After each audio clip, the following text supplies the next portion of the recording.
Saludos mis hermanos, iglesia. ¿Cómo están? Espero que estén bien. Hoy, viernes, nosotros estamos fuera de nuestra casa, salimos de viaje al estado de Ohio. Estamos en casa de una amiga. Desde acá les saludamos, parte de mi esposa. Y de mi parte, queremos agradecerle grandemente por cada una de sus oraciones, por estar orando por nosotros, estar orando por a nuestros hijos, por los nietos, especialmente por ella, que estos últimos días no ha estado muy bien, pero confiando plenamente en la misericordia y bondad de nuestro Dios. Esta mañana quiero saludarles como lo hago cada vez que tengo la oportunidad a toda la iglesia, mis hermanos, agradecerle al hermano Leonardo, su esposa, por su dedicación, su amor por la obra. Oramos siempre para que Dios le fortalezca, le dé salud y esté allí al frente mientras nosotros estemos fuera y esperando pues que en la gracia de Dios el país pueda abrirse y nosotros podamos en algún momento regresar para estar con ustedes. Esta mañana vamos a seguir hablando acerca de esa carta hermosa, la carta de Santiago. Recordándole pues que Santiago fue la primera carta que se escribió del Nuevo Testamento. Santiago le escribe a un grupo de hermanos que estaban dispersos en lugares distintos fuera de Jerusalén y que estaban atravesando por diversas dificultades y pruebas. Como les comenté, no sabemos verdaderamente cuáles eran en particular esas pruebas que ellos estaban atravesando, pero realmente eso no es lo más importante, ¿no? Lo más importante es la forma como Santiago les escribe con el fin de animarles a cómo ellos deben encarar las pruebas, ¿no?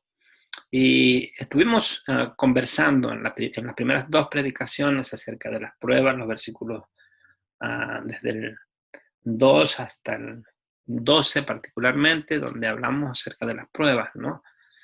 Esa palabra que aparece allí en el griego, que posteriormente, a partir del capítulo número 13, se convierte, la misma palabra es traducida en nuestra versión Reina Valera como tentación, y ya lo hemos uh, explicado, ¿no? La prueba viene y dependiendo en cómo nosotros la enfrentemos, cómo nosotros la encaremos, eso puede desprenderse entonces y convertirse en realmente en una tentación, ¿no? Más o menos la idea que tiene el apóstol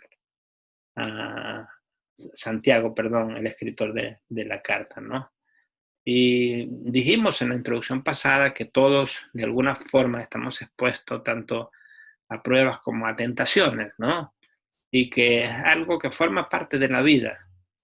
Y también dijimos que por lo general, cada uno de nosotros como persona tenemos una gran tendencia a evadir nuestras responsabilidades, ¿no? Cuando pecamos, cuando hacemos algo malo. Lo vemos desde el principio en el Génesis. Recordamos el ejemplo de Eva y de Adán, ¿no? Adán fue llamado por Dios y preguntándole que por qué había hecho lo que había hecho. Y él le dijo, bueno, fue la mujer que me diste, ¿recuerdan? Echándole la culpa a Dios mismo de haberle dado una mujer que lo llevó supuestamente a pecar, sin asumir la responsabilidad. Y luego Eva le achaca la responsabilidad entonces posteriormente a la serpiente, ¿no?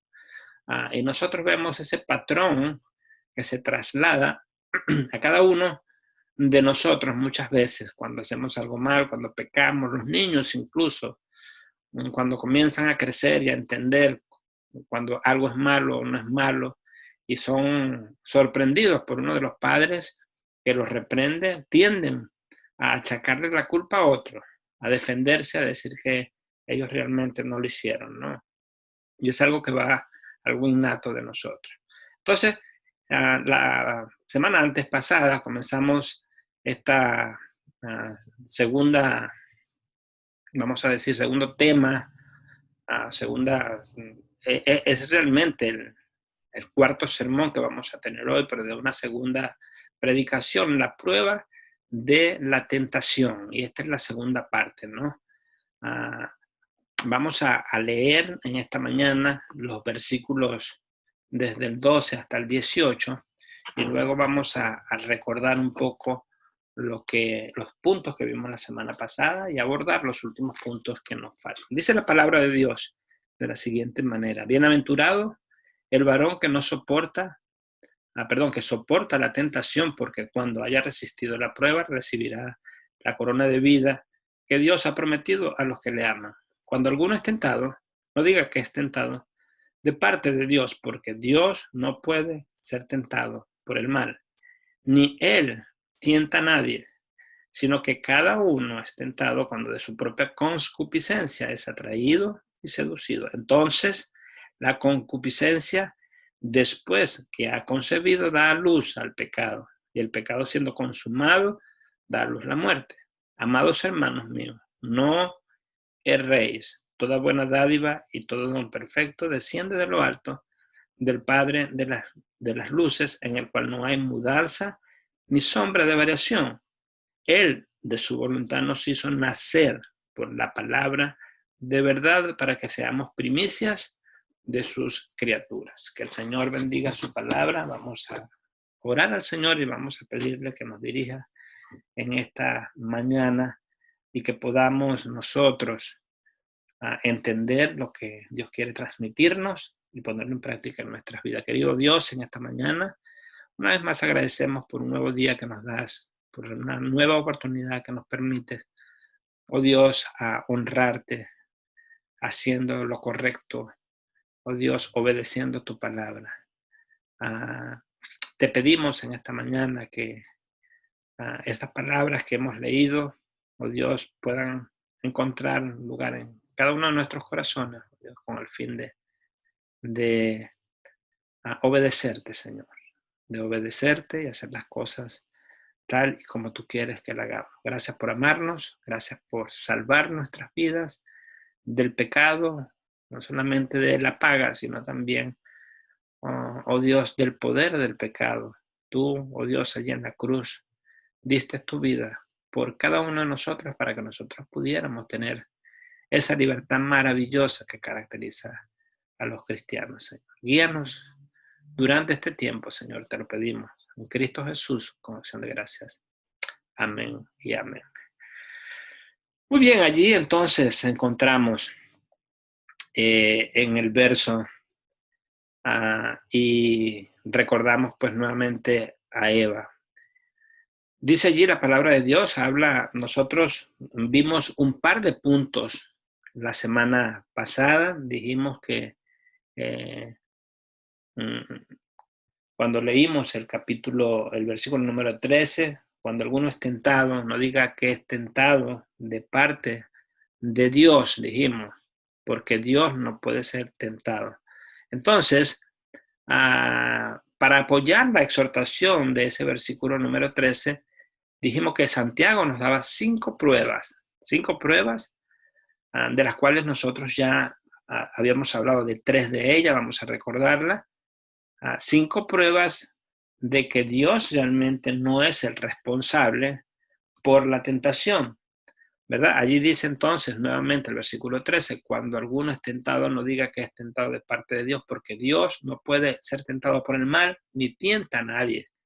Y allí esa última expresión literalmente dice, porque Dios no tiene experiencia con la maldad. Entonces, la primera razón por la cual Dios no es culpable de esto es por la naturaleza de la maldad. Dijimos, si hablamos acerca de lo que es la maldad, dice allí el texto, porque Dios no puede ser tentado por el mal, es decir, porque Dios no tiene experiencia con la maldad. Entonces, hablando sobre eso, dijimos que Dios y la maldad realmente se contraponen, ¿no? Dios es bueno, hablamos un poco acerca de sus atributos. Dios es santo, santo, santo, y 3 veces santo, como dice su palabra, lo repite tanto en Levíticos 19 como 20, como también allí en Primera de Pedro, vemos esa expresión, vemos en Habacuc que dice, tú eres muy limpio de ojos para ver el mal y no puedes ver la iniquidad.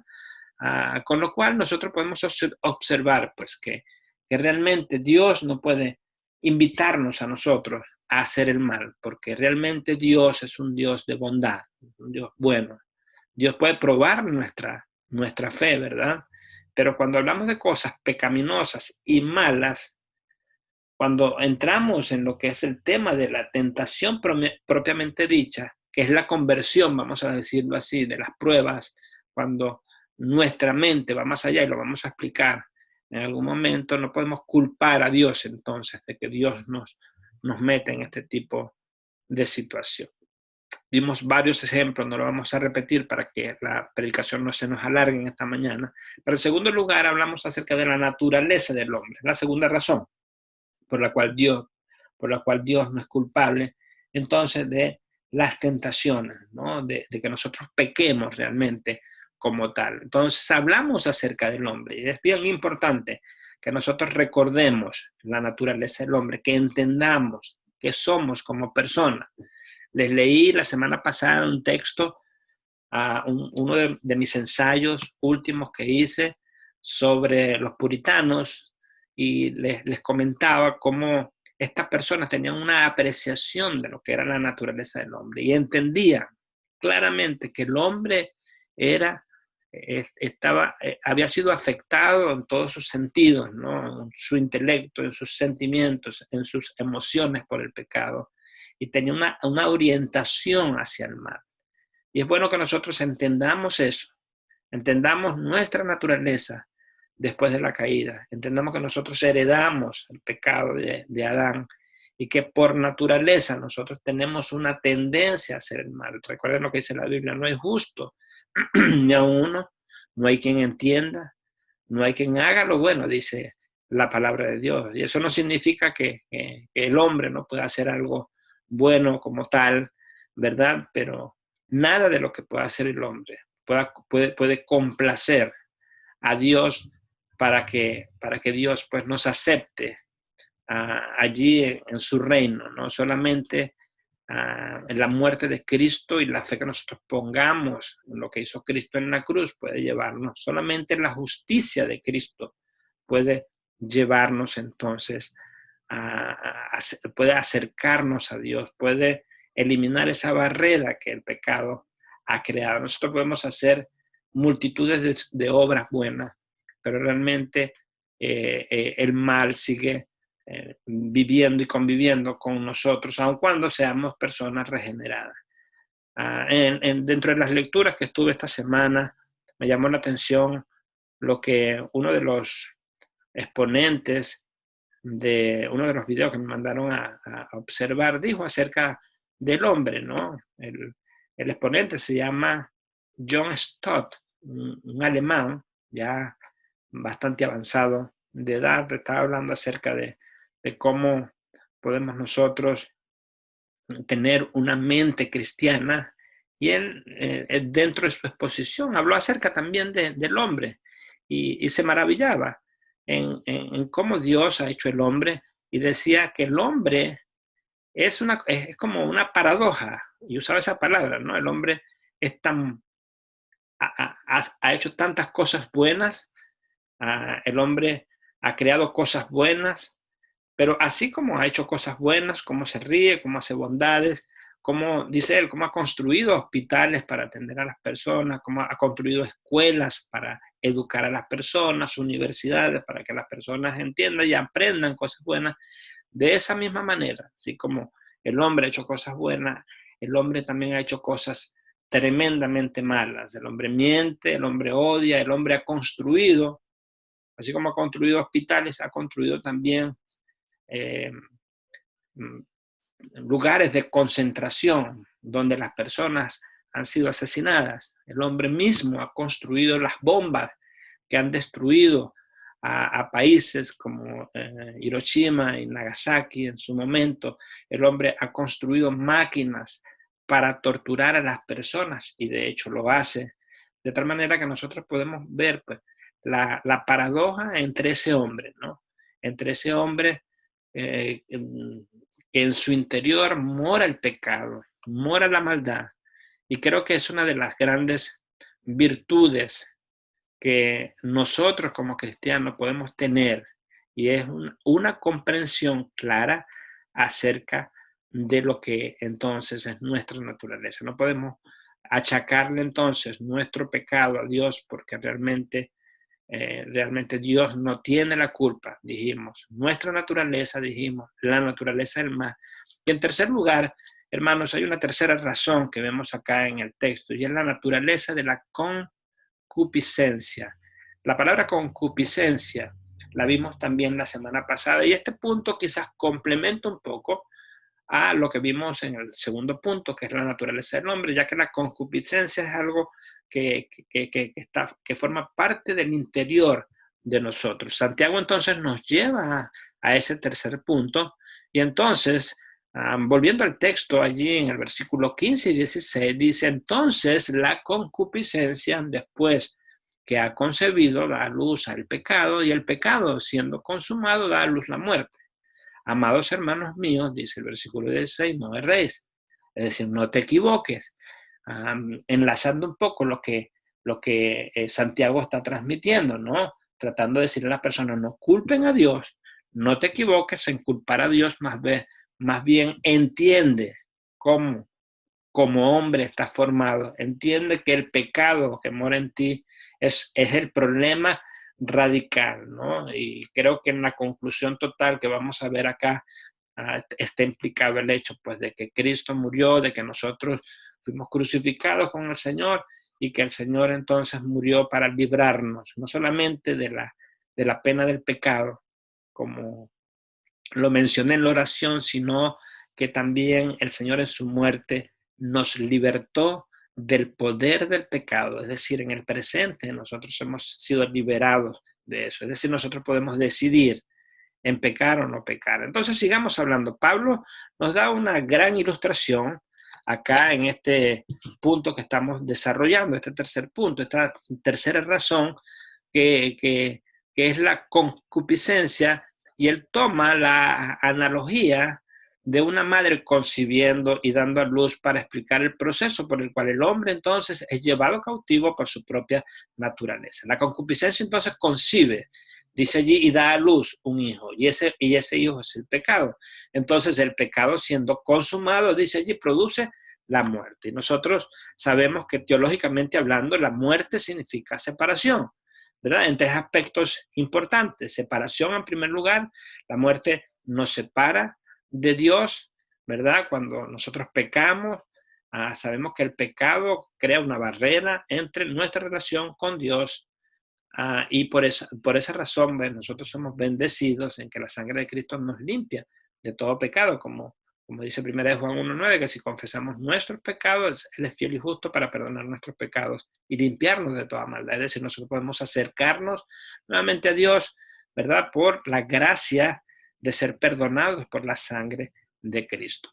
Pero la muerte tiene un par más de implicaciones, ¿no? Cuando alguien muere, el espíritu o el alma o esa parte inmaterial del ser humano se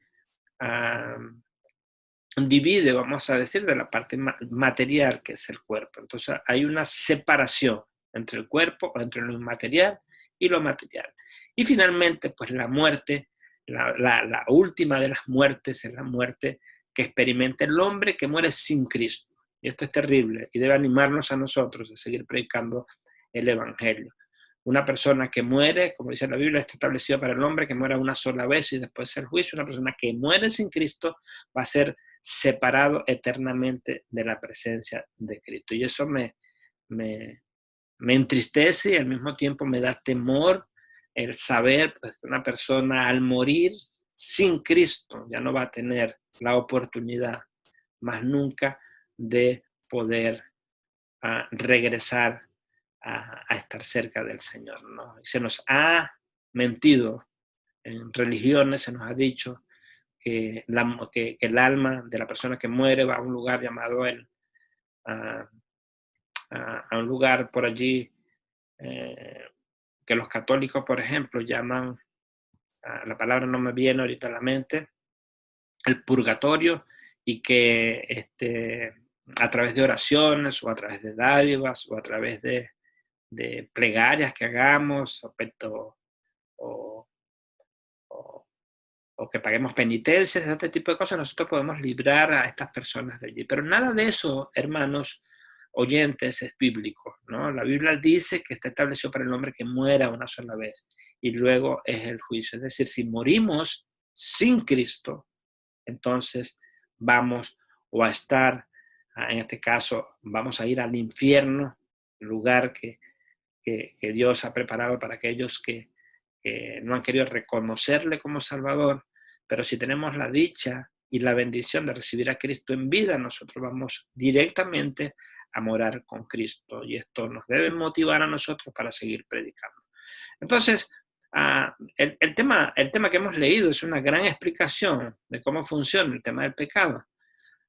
El pecado no es un asunto aislado, el pecado no es un acto simplemente que se produce y listo. El pecado, hermanos, es un proceso que comienza cuando nuestros propios deseos nos mueven al mal.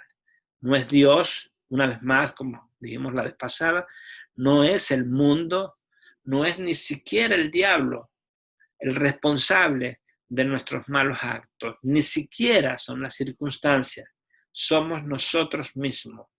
Y acá no voy a tocar un tema escatológico, ¿no? Durante el tiempo del milenio, cuando en ese tiempo esté reinando el Señor, Satanás va a estar atado, dice, por 1000 años. Y durante esos 1000 años, sin Satanás, el mundo en su momento también se va a revelar del Rey de Reyes que va a estar gobernando, que es Jesucristo, con lo cual nosotros vamos a entender que la idea de nuestra rebeldía, de nuestra rebelión, no realmente ocurre simplemente porque el diablo es responsable, sino que porque nuestro propio pecado como tal. Vamos a mirar dos palabras acá. La primera palabra que quiero que vean es la palabra deseos, acompañada de emociones. Los deseos están relacionados, hermanos, con las emociones y todo comienza por allí. Dios nos ha dado a nosotros, nos ha dotado de sentimientos y el sentir, el querer algo no es malo, no se convierte en algo malo cuando va más allá, cuando nosotros buscamos y queremos desear algo que realmente no debemos, ¿no? Nosotros tenemos barreras, tenemos fronteras que debemos nosotros cuidar, ¿no? Cuando nosotros vemos algo y nos gusta a primera vista y entonces buscamos conseguirlo y perseguirlo, debemos tener mucho cuidado realmente sobre eso, porque allí es que comienza todo, allí es que comienza todo el pecado. Los gustos, entonces, una vez más, no son malos. Dios nos ha hecho de esa manera, nos ha hecho con el fin de satisfacer, ¿no? Ah, Hasta que nosotros entonces violentamos esos deseos de mala manera. El pecado simplemente entonces comienza con un deseo. Eva vio, por ejemplo, el fruto y vio que era bueno, ¿no? Realmente. Hasta allí realmente Eva no estaba pecando. Eva estaba siendo confrontada, ¿no? Con la verdad de Dios y con el violar la verdad de Dios. Ella pudo decir, bueno, que lindo es el árbol, pero Dios me mandó a no tocarlo y ella pudo haberse volteado e irse a otro lado. Pero entonces esa mirada, ese deseo que comenzó, entonces fue trasladado a sus emociones y posteriormente entonces llegó a su voluntad y entonces es lo que recién acabamos de leer, el proceso de una mujer cuando da a luz, concibe en primer lugar, ¿verdad? Y esa concepción comienza a crecer, comienza en la mente de las personas y entonces al final termina naciendo el bebé, en este caso termina naciendo, ¿verdad? El pecado como tal, que trae consigo entonces la muerte, engaño, dolor y todo lo que esto representa. Y esta es la segunda palabra que quiero que miren, la palabra engaño, que la podemos asociar con la mente, ¿no? Y aquí yo me preguntaría cuál es el fruto que a nosotros nos atrae, que a usted le atrae, ¿no? Porque pues, realmente no a todos nos atrae lo mismo, no todos somos quizás seducidos, como vimos la semana pasada en las palabras, seducidos o atraídos por las mismas cosas. Algunos somos atraídos quizás por vehículos, por decir, algunos hombres son atraídos por mujeres, son atraídos quizás por algunas cosas mundanas, quizás por el hedonismo como persona. Y las mujeres, por otro lado, también tienen deseos, ¿verdad? Que se convierten en deseos malos cuando quizás tienen deseos de, de obtener alguna prenda, alguna promoción, de la fama y todo lo demás. Y como le dije, los deseos no son malos como tal, son malos cuando van más allá de lo que realmente es permisible como tal. Entonces, lo que sucede es que todo comienza con un deseo en nuestras emociones y después llega a un engaño en nuestra mente, porque usted comienza a justificar y a racionalizar el derecho que usted tiene por aquello que usted desea, ¿verdad? Entonces, por ejemplo, si David vio a Betsabé y le gustó, ¿no? Pero eso pudo quedar allí.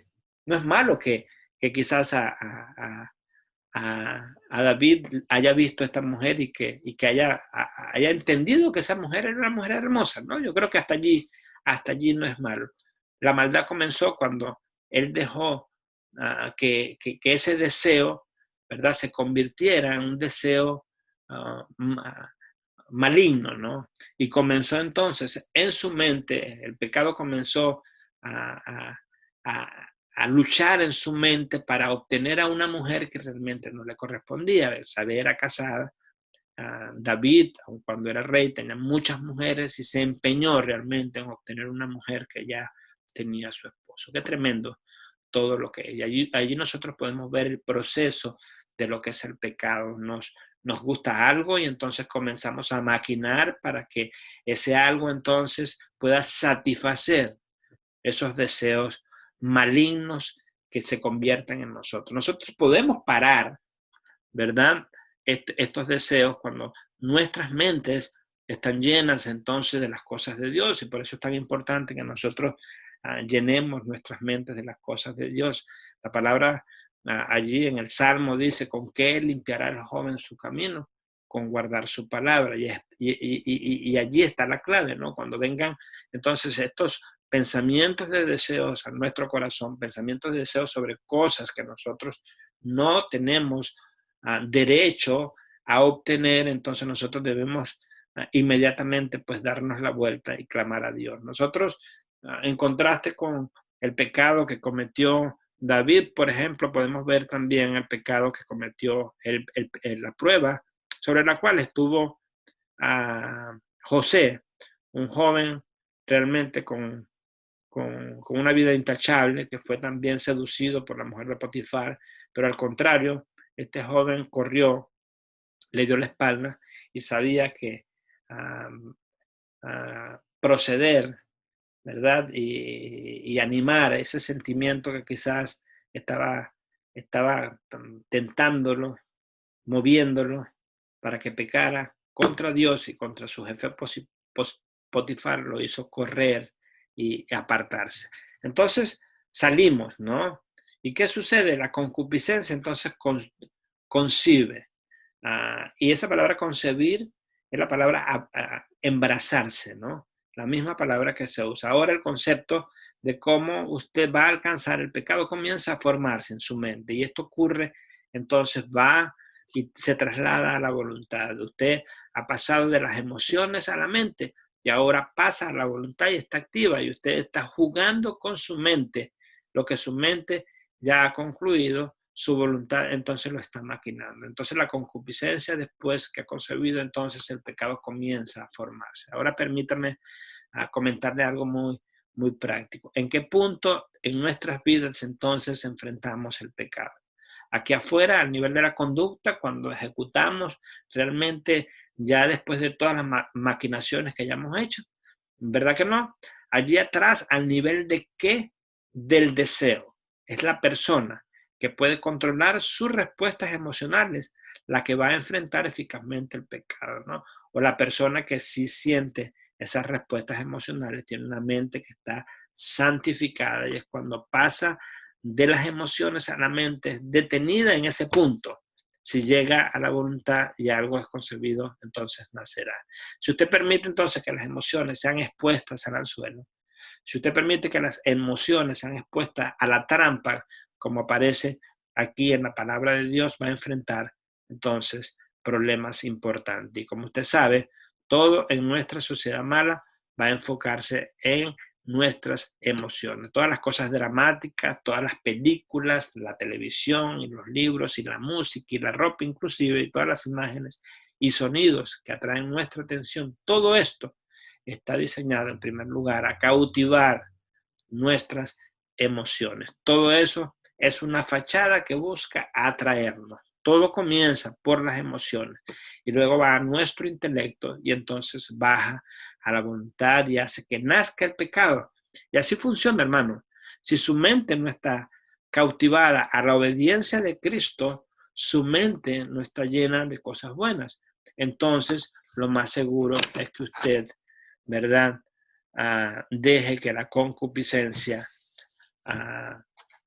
para dé a luz al pecado y entonces enseguida viene la muerte. Hay unos cuantos versículos que quisiera comentarle. 2 Corintios, capítulo 10, versículo 5, es un versículo tremendo que le invito a que usted se lo aprenda de memoria. Dice, derribando argumentos tiene que ver con filosofías, y toda altivez, hablando de orgullo, que se levanta contra el conocimiento de Dios. Tenemos la palabra de Dios, tenemos la filosofía del mundo, tenemos nuestro orgullo allí, y llevando cautivo todo pensamiento, ¿a qué?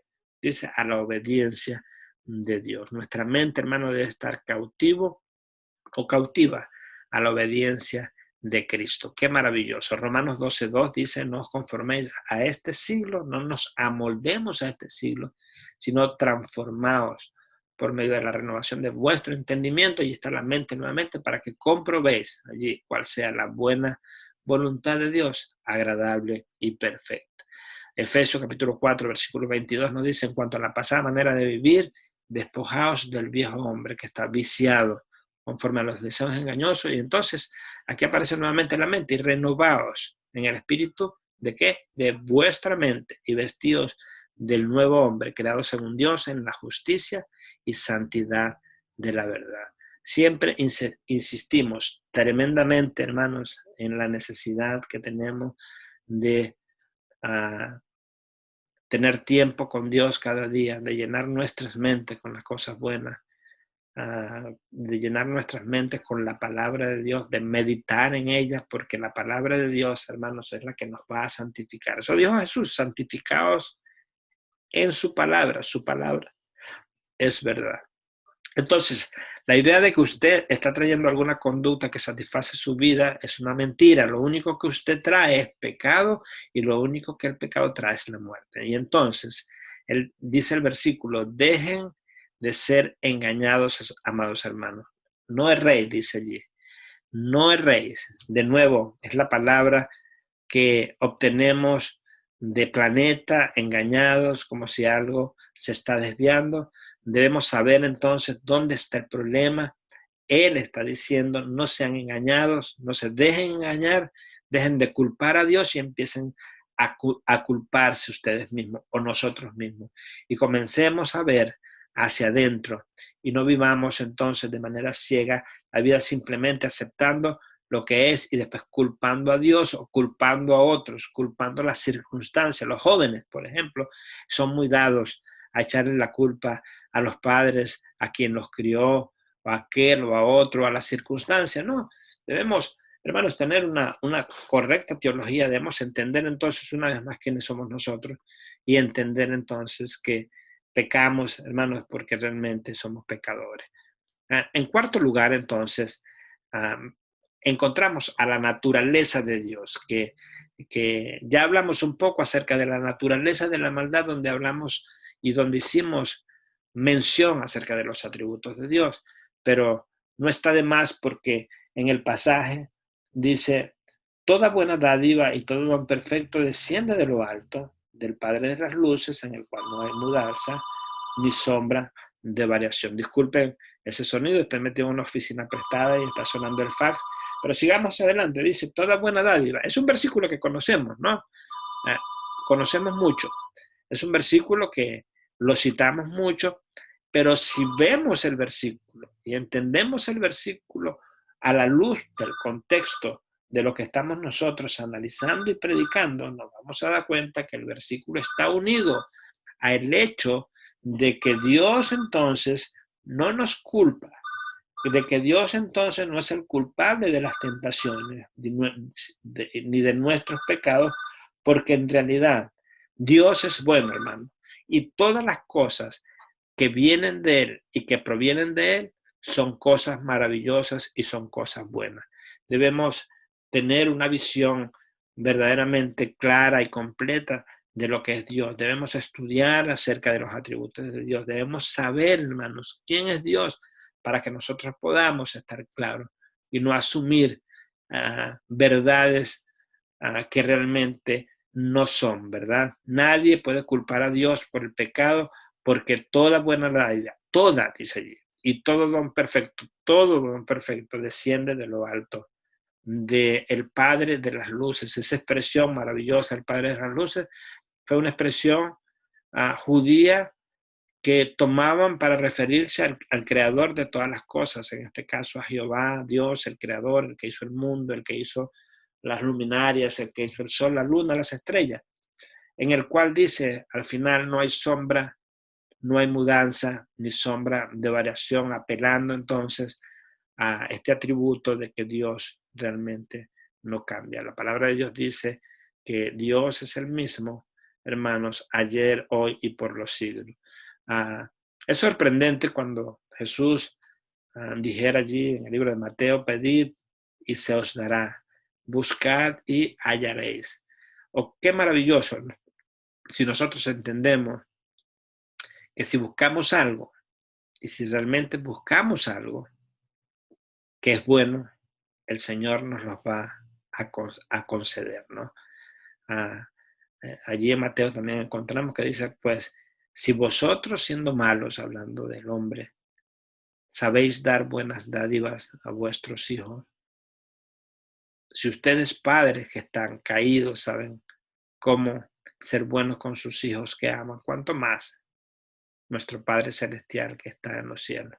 Podemos pedir, no lo hagamos como hemos aprendido últimamente con estos grupos neoevangélicos que se levantan y que usan mucho la palabra declarar para decirle, bueno, yo declaro que esto va a ser mío, y quieren exigirle a Dios cosas como carros, como mujeres, como riquezas, como este tipo de cosas, ¿no?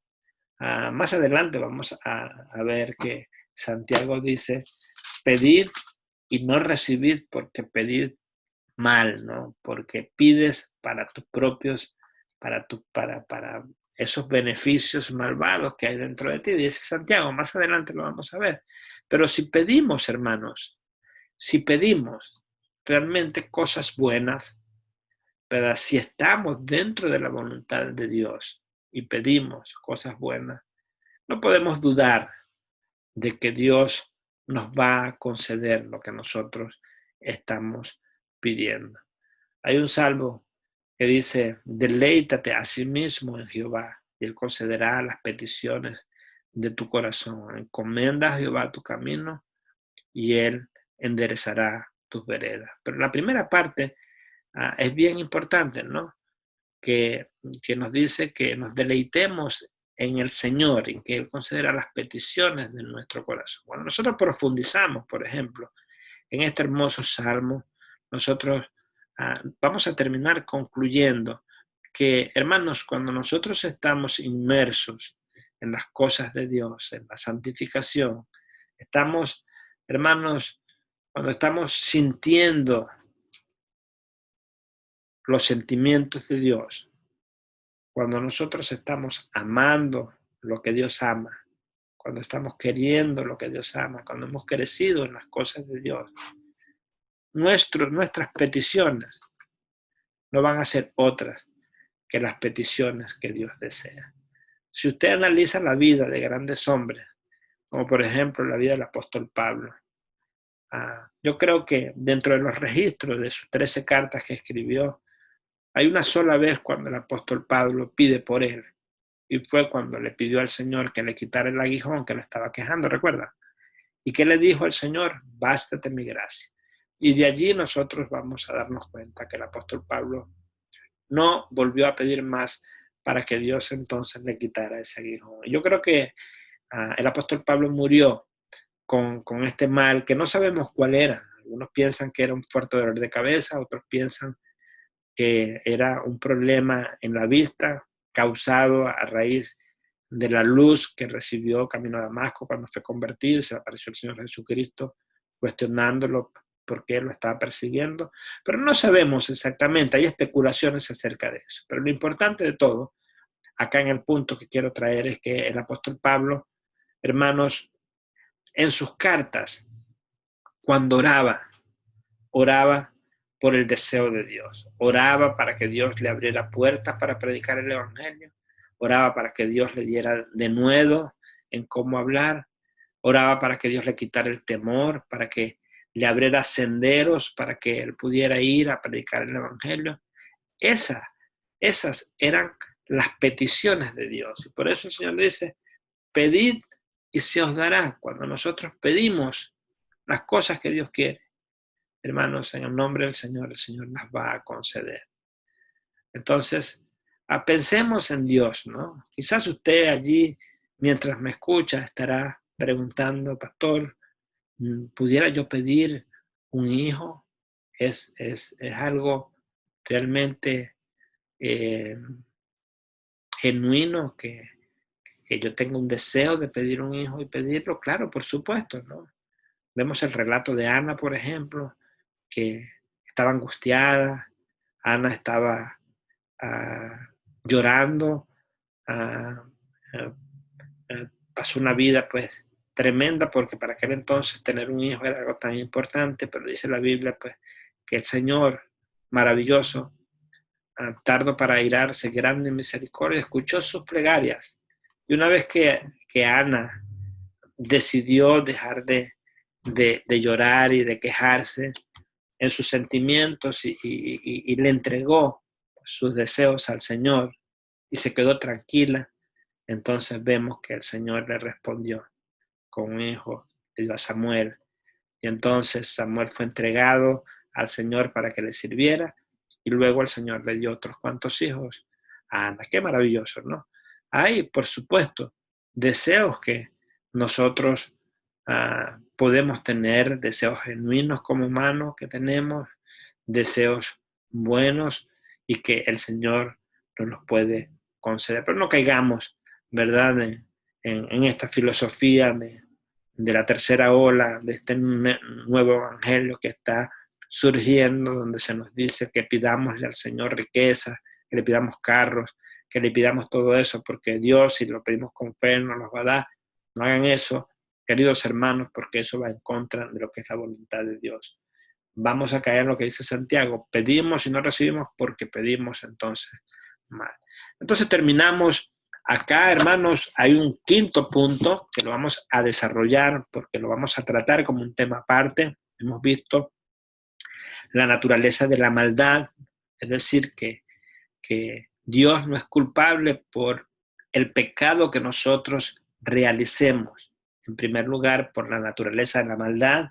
Dios no tiene parte con las cosas malas y por eso dice ahí el texto que Dios, ¿verdad?, no puede tentarnos porque Dios no tienta a nadie, dice la palabra de Dios.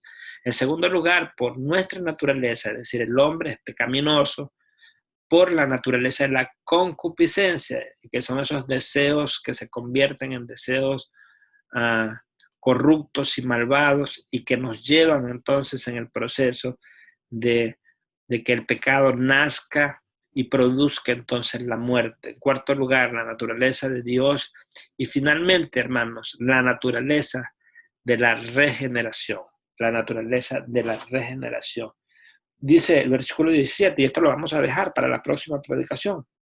Toda buena dádiva y todo don perfecto desciende de lo alto, del Padre de las luces, en el cual no hay mudanza ni sombra de variación. Vean lo que dice el versículo 18. Él de su voluntad nos hizo nacer por la palabra de verdad para que seamos primicias de sus criaturas. Él, el Señor, que es el dueño de la salvación. No nosotros, como algunos piensan, que somos salvos por nuestras bondades. No, somos salvos por la gracia de Dios, por el poder de Dios, porque Él, hermano, se ha dignado a salvarnos. Y aquí dice Él, hablando del Señor, de su voluntad, porque así lo quiso, nos hizo nacer por la palabra de verdad.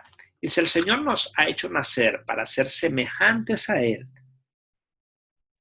lo más lógico y razonable que nosotros podamos pensar es que el Señor nos ha hecho para que hagamos cosas buenas. ¿Cómo podemos entonces pensar, verdad, que Dios es culpable de que nosotros pequemos cuando en el contexto, llegando al versículo número 18 del pasaje, el Señor nos está diciendo que Él nos ha hecho nuevas personas, ¿verdad? Para que seamos primicias de Él como criaturas. ¡Qué tremendo! Y allí entonces vamos a dejar el pasaje para desarrollar esa idea en la próxima predicación. Por ahora creo que podemos concluir y meditar, hermanos, primeramente, una vez más sobre nuestra naturaleza y luego, hermanos, sobre las bondades, las cualidades de nuestro Dios. El estar consciente entonces de que nosotros somos pecadores, el estar consciente de cómo opera el pecado que mora en nosotros, el estar consciente que de la manera como somos y de la historia que vemos en la palabra de Dios y en las otras personas, debe ayudarnos entonces a establecer estrategias que nos permitan evitar entonces caer en tentación y por consiguiente pecar, ¿verdad? Entonces nosotros tenemos herramientas importantes en la palabra. Sabemos que la muerte de Cristo no solamente nos liberó de la pena del pecado. Les invito a que lean el libro de Romanos, capítulo 6, y puedan profundizar en esta verdad, sino que también del poder que ejerce el pecado en nosotros. Hermanos, Dios no nos ha dado espíritu de... Él nos ha dado espíritu de amor, de paz y de dominio propio.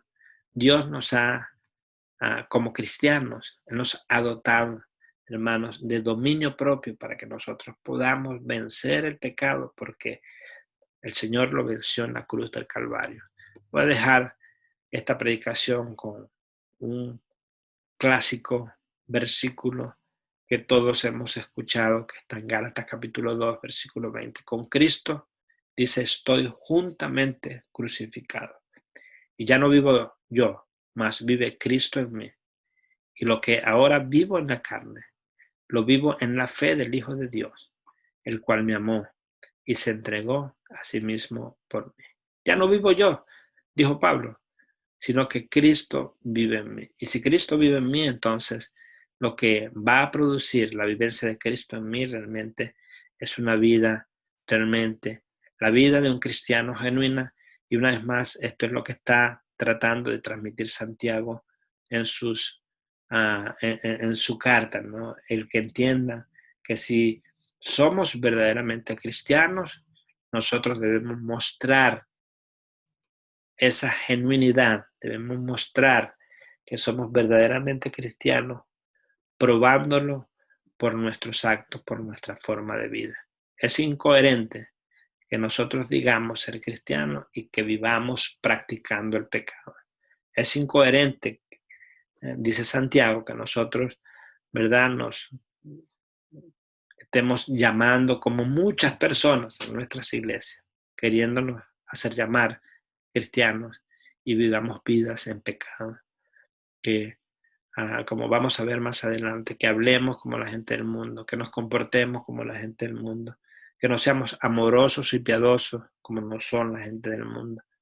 Entonces nosotros debemos meditar, hermanos, en el amor de Dios, en sus atributos y también estar conscientes de nuestra naturaleza, aun cuando hayamos recibido a Cristo, ¿verdad? Esa raíz de pecado, esa concupiscencia que todavía está dentro de nosotros, debe ser apagada, no debe ser regada con los pensamientos macabros y malvados que provienen del mundo, de la televisión, de las propagandas y de todo lo que vemos, sino que más bien nuestras mentes deben estar llenas de la palabra de Dios. Que el Señor les bendiga ricamente, que el Señor les guarde, que el Señor les fortalezca. Hermanos, que la palabra de Dios pueda encontrar un lugar en cada uno de sus corazones y que nosotros podamos ser conocidos en el lugar donde Dios nos ha colocado como verdaderos cristianos. Que las personas puedan vernos como luz en medio de las tinieblas. Que allí en el condominio donde usted está, hoy día que no se puede mover mucho, las personas puedan mirarlo como alguien o como algo diferente. Que puedan ver realmente una conducta distinta como personas que han conocido a Cristo como Salvador. Es lamentable y triste pues que nosotros digamos ser cristianos y que tengamos como mucho un testimonio malo en nuestra comunidad, que nos vean realmente como personas en las cuales nadie quiere acercarse a nosotros, nadie quiere compartir con nosotros por cómo nosotros pues nos hemos comportado. Debemos mostrar pues la bondad, el amor y la gracia que nosotros hemos recibido de Dios a otras personas. Y como dice la palabra de Dios allí en el libro de Mateo, capítulo 5, 6, en el Sermón del Monte, debemos ser sal, hermanos, y luz en el lugar donde el Señor nos ha colocado. Dios les bendiga, Dios les guarde. Vamos a orar y con esto vamos a terminar. Padre querido, te bendecimos y te agradecemos una vez más por este maravilloso libro que estamos estudiando, el libro de Santiago. Oh Dios, oramos de tal manera que nosotros podamos ir descubriendo lo que hay dentro de nosotros. Nosotros podamos reflexionar, oh Dios, en qué es el hombre, cómo estamos formados, Señor. Y que al mismo tiempo entendamos lo que hiciste tú en la cruz del Calvario, al darnos poder, oh Dios, para que nosotros podamos negarnos a pecar, sino más bien, oh Dios, ser esclavos tuyos, servidores tuyos, no ser más esclavos del pecado. Gracias por amarnos, Señor. Gracias por escogernos. Gracias por, oh Dios mío, tu voluntad de hacernos nuevas criaturas, oh Dios, para mostrar esas grandezas que solamente tú quieres que mostremos en este mundo. Gracias por el plan redentor que tienes para el mundo, porque aun cuando no entendemos muchas cosas de las que pasan, especialmente lo que está pasando y ocurriendo en Venezuela, nosotros podemos descansar, oh Dios, plenamente en tu santa voluntad, en que tú tienes control de todo lo que está pasando y que tú, oh Dios mío, como dice tu palabra, quieres lo mejor para tu Señor. Te alabamos, te bendecimos, agradecido una vez más por esta mañana hermosa que nos has dejado. Agradecido una vez más por la salvación tan grande. Queremos orar por aquellos hermanos que están con problemas de salud, aquellos hermanos que tienen necesidades de salud, como la hermana Evelia y como otros hermanos en medio de nuestra iglesia. Queremos orar por aquellos que tienen necesidades de comida, oh Dios, orando para que tu provisión maravillosa pueda llegar a cada una de sus vidas. Te alabamos, oh Dios, te bendecimos una vez más y agradecidos por tu iglesia en Puerto Ordaz, por tu iglesia en Venezuela y por tu iglesia en el mundo, Señor. Te lo pedimos todo en Cristo Jesús, con acción de gracias. Amén. Dios les bendiga, hermanos. Gracias por estar una vez más con nosotros escuchando esta predicación.